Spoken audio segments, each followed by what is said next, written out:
ang Espiritu Santo at ang kapangyarihan bilang katunayan na siya nga ang inilang.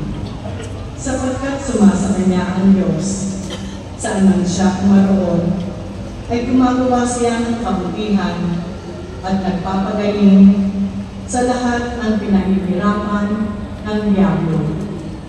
Saksi kami sa lahat ng ginawa niya sa lupain ng mga Hudyo at sa Jerusalem. Gayunman, siya'y pinako nila sa krus, ngunit muli siyang binuhay ng Diyos sa ikatlong araw.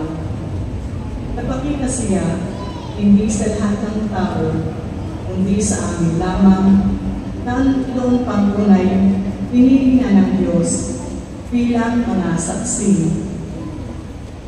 Kami ang nakasama niyang kumain at uminom pagkatapos na siya'y muling nabuhay.